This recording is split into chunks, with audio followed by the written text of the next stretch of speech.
We simply go to the right here and enable use collision. And now we can collide with it. So let me just make a quick wall here. And let's say we wanted to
add a window to this wall. Well, in this case, we can use subtractive editing. So under this CSG box, I'll add a new CSG, and this time let's make it a cylinder. I'll position this where I want the window, and I'll make sure that it sticks out on both sides of the wall.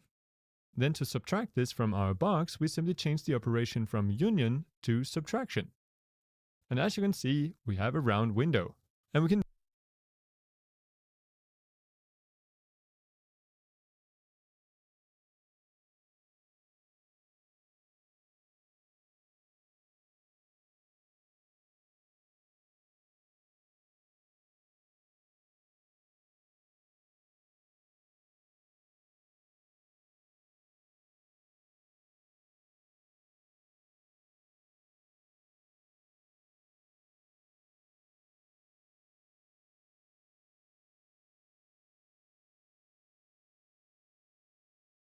very easily adjust this to do all kinds of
things. Say we wanted this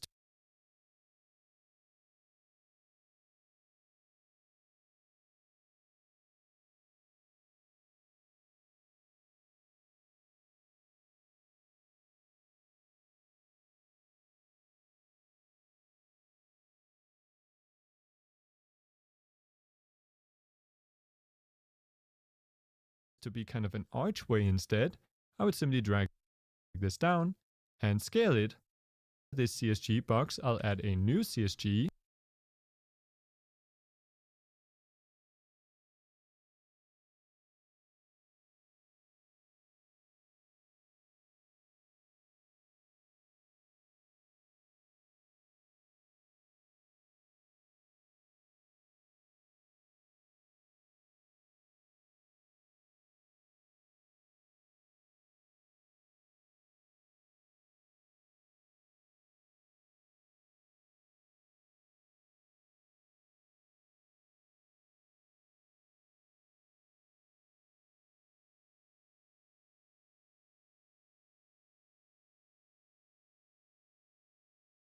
and this time let's make it a cylinder. I'll position this where I want the window, and I'll make sure that it sticks out on both sides of the wall. Then to subtract this from our box, we simply change the operation from union to subtraction. And as you can see, we have a round window. And we can very easily adjust this to do all kinds of things. Say we wanted this to be kind of an archway instead. I would simply drag this down and scale it. And we have an archway. We can also increase the sides on the cylinder to make it look a bit nicer. Very cool. And you can do a lot more with CSG and Godot, but this is enough to get. And this time let's make it a cylinder. I'll position this where I want the window, and I'll make sure that it sticks out on both sides of the wall. Then to subtract this from our box, we simply change the operation from union to subtraction. And as you can see, we have a round window. And we can very easily adjust this to do all kinds of things. Say we wanted this to be kind of an archway instead. I would simply drag this down and scale it. And we have an archway. We can also increase the sides on the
cylinder to make it look a bit nicer.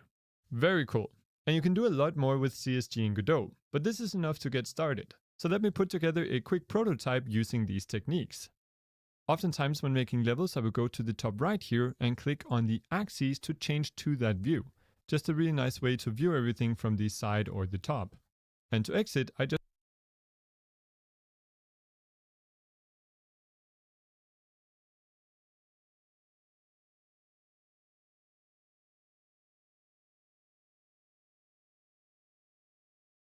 using these techniques. Oftentimes when making levels, I will go to the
the top right here and click on the just click and drag with middle mouse.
Now sometimes I will use a CSG combiner node. So let's hit plus, CSG combiner, and this will combine all child CSGs into one. So for static geometry like these rooms, for example, I can take pretty much everything and put it under this one CSG combiner.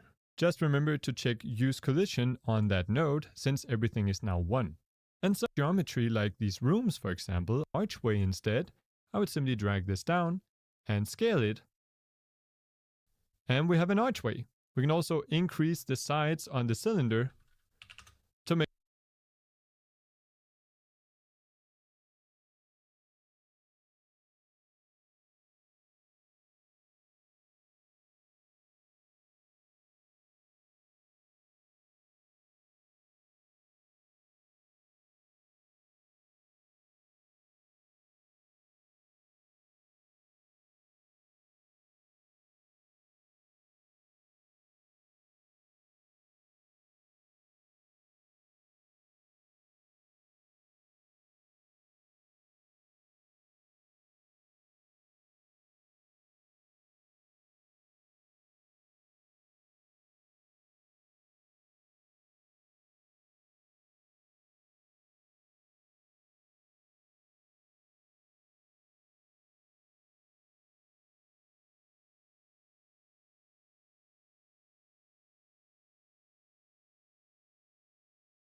make it look a bit nicer. Very cool. And you can do a lot more with CSG. Now I should mention that so far this is turning into an architectural level, but sometimes you want to work with more organic environments such as for large outdoor scenes. Here it is common to use a terrain tool that allows you to sculpt and paint a terrain to suit your needs. Godot doesn't have a built-in solution for this, but there is an extension called Terrain 3D, which is quickly becoming the go-to tool for terrain in Godot. Creating terrain is a really fun and creative process, but it's not within the scope of this video. Let me know if you'd like to learn more about terrain and foliage in the future. Alright, so to play our game, we need to add a camera. So let's add a new node, camera, and select camera 3D.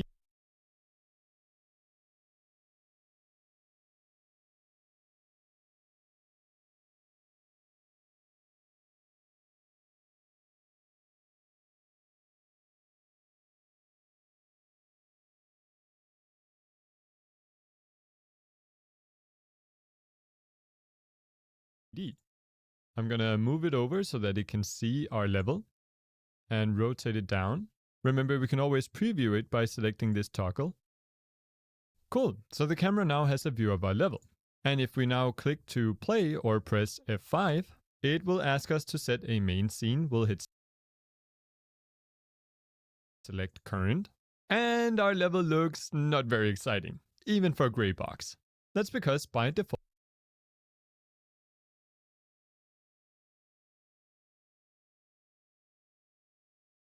Godot uses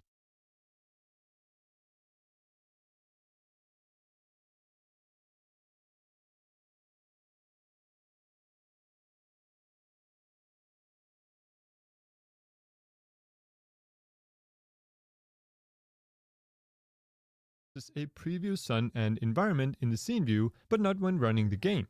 And for this, we need some kind of character controller. But just like in 2D, creating a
solid controller can actually get pretty complicated.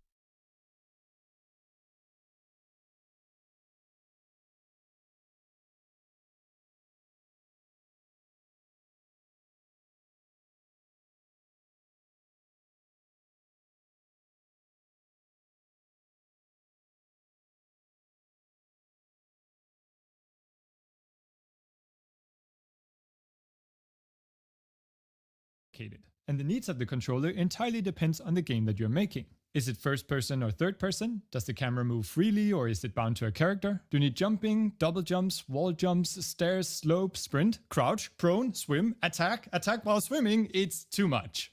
And this is not a video about character controllers. Luckily, there are a lot of good resources about making different types of controllers available. So instead of spending the next hour programming a controller that might not it for free, it's under the CC0 license, so you can use it for anything. It's designed to be simple and has basic movement with options for jumping, sprinting, and a free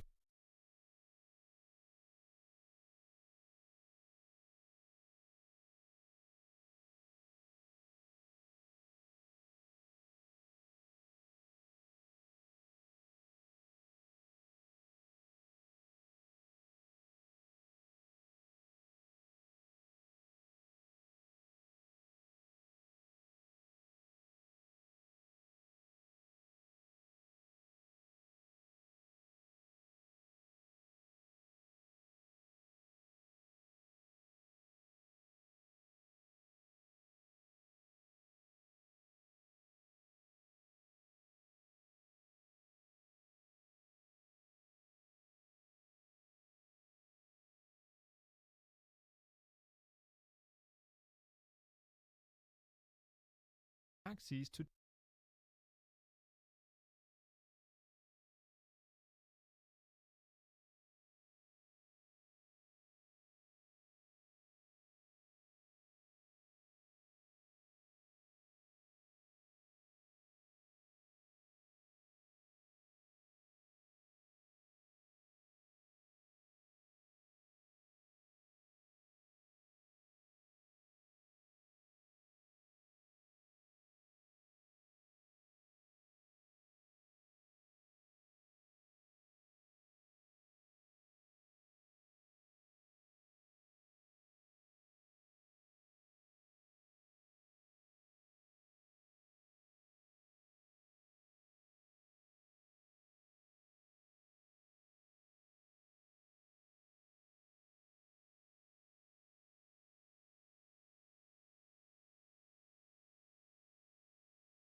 free fly mode that I find super useful when testing.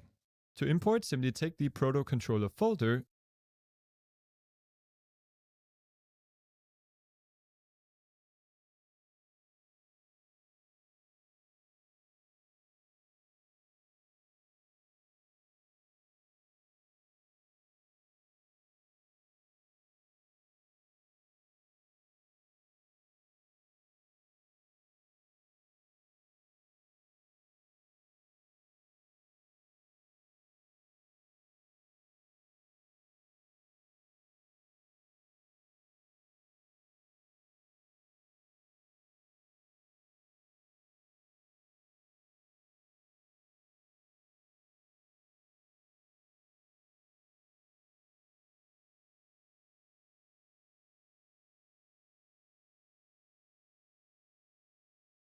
and drag it into your add-ons folder in Godot.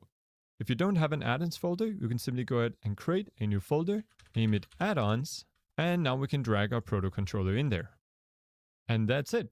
We can now go here, take the proto controller scene, and drag it into our gray box level. We can get rid of the camera we created before, and now when we play, we can look around, move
using the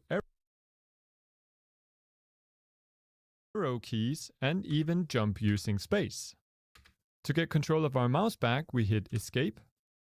And if we go into the controller, we can see that it's super simple. Again, this is intended for easy prototyping, so I've kept it very bare bones. It has a character controller to drive movement, a mesh instance for temporary graphics, a collision shape, and under the head node is a camera 3D. The script references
the collider and head nodes, so leave them be unless you want to modify the script. Which, if you want to, is as simple as clicking the script button, and here is all of the code.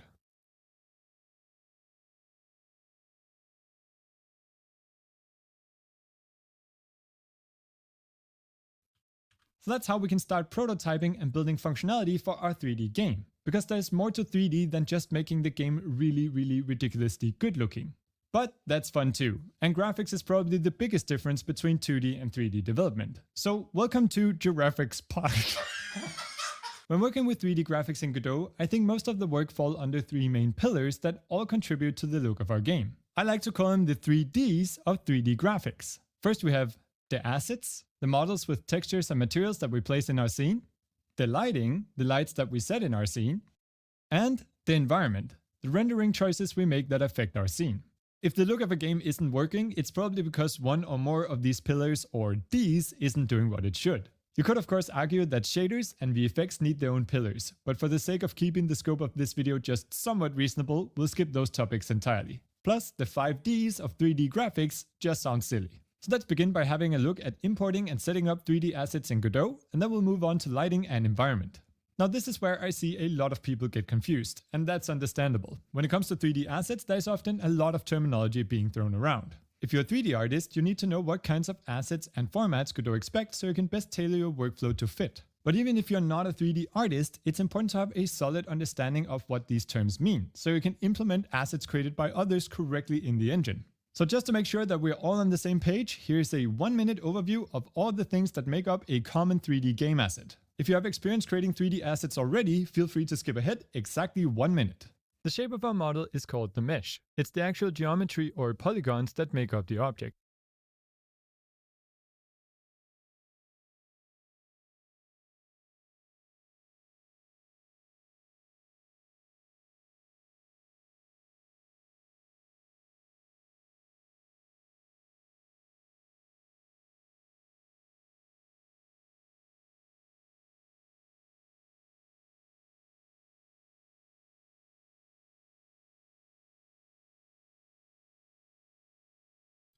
This project is from the ground up for absolute beginners, so we will start by installing my game engine of choice, Godot engine. Now we are in the game engine proper. Now we have a simple level we can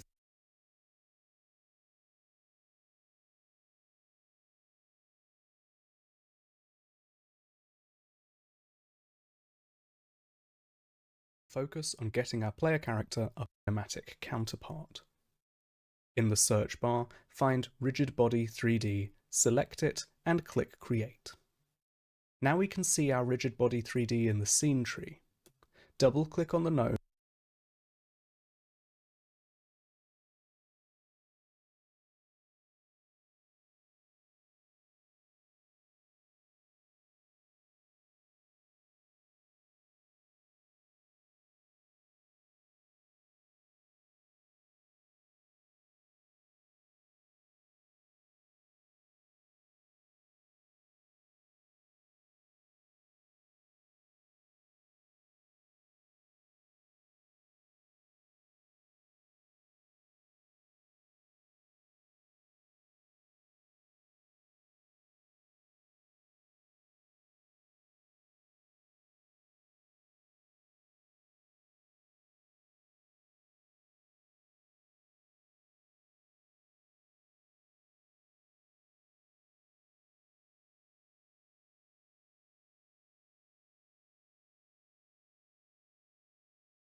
node and rename it to player, then hit enter.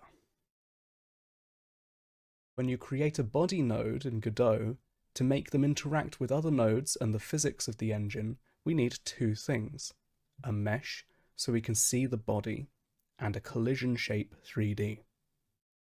Add a mesh instance 3D as a child of the rigid body 3D we named player. This node is how we will see our player. With the mesh instance 3D selected in the scene tree, look to the inspector on the right. Click the Mesh property drop-down and select New Capsule Mesh from the list. When you have a mesh instance 3D, you often will want to create a matching sibling. Find the log. Godot uses script files. Click the Mesh button at the top middle of the viewport. Then, from the drop-down, select Create Simplified Convex Collision Sibling. Now we have our collision shape, we can focus on setting up our rigid body 3D for use as a player character.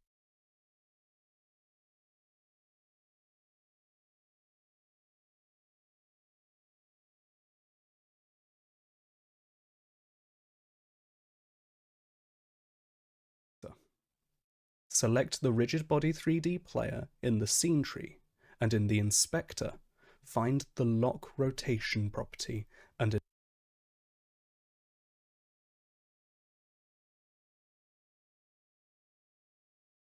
enable it. Rigid bodies are often used as physics objects, with great freedom of movement and rotation. We need to lock our player's rotation so the capsule does not tip over as our player walks around.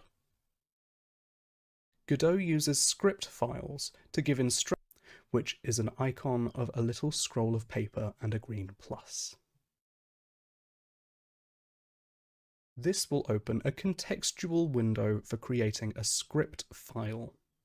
We do not need to customize any of these options, so just click Create. This will change our main screen for the first time. Instead of seeing the 3D viewport as usual, we can now see the script screen.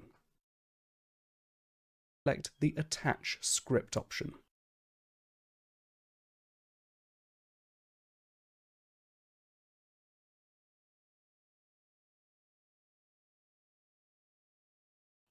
Which is an icon of a little scroll of paper and a green plus. This will open a contextual window for creating a script file. We do not need to customize any of these options, so just click Create. This will change our main screen for the first time. Instead of seeing the 3D viewport as usual, we can now see the script screen. You can swap back and forth between these screens by clicking on the 3D button or the script button in the middle of the top bar as you need them. Our script has a few lines that are important to us right now. The first lines of the script says extend, then the name of the node, in our case, extends rigid body 3D. This tells us the script is attached to a rigid body 3D node, and we can access all the properties and functions of a rigid body 3D in code. Two functions have been added to this script by default. The functions are defined with the keyword func, followed by their names and parentheses. We will be focusing on the process virtual function. Godot has a bunch of virtual functions. A virtual function is a kind of built-in function you can add for a specific task. They have a specific name and specific parameters. Process is a virtual function. It runs every frame, so usually 60 times per second. This makes it an effective way to update your game in real time. The delta parameter tells us how many seconds it has been since the last frame, which is necessary for making changes appear the same on different machines, no matter how fast the The camera moves around with the mouse, but if you move the player, you will quickly find the player does not move in the direction the camera is facing. When the W key is pressed, the player always moves in the global forward direction, which is -Z. To fix this, instead of moving the player globally forward when the W key is pressed, we need to move. Now we can focus on getting input from the mouse to twist. Most modern games do not use arrow keys for movement, instead opting for the W, A, S, and D keys. To set this up, we need to configure input events for the project. Godot lets you access every input the user makes, but for convenience, multiple input device support, and to easier group events, you can use the input map, which lets you mark a specific event with a name. You can even make.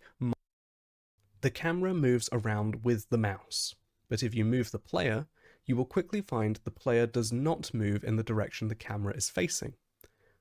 When the W key is pressed, the player always moves in the global forward direction.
Which is -Z. To fix this,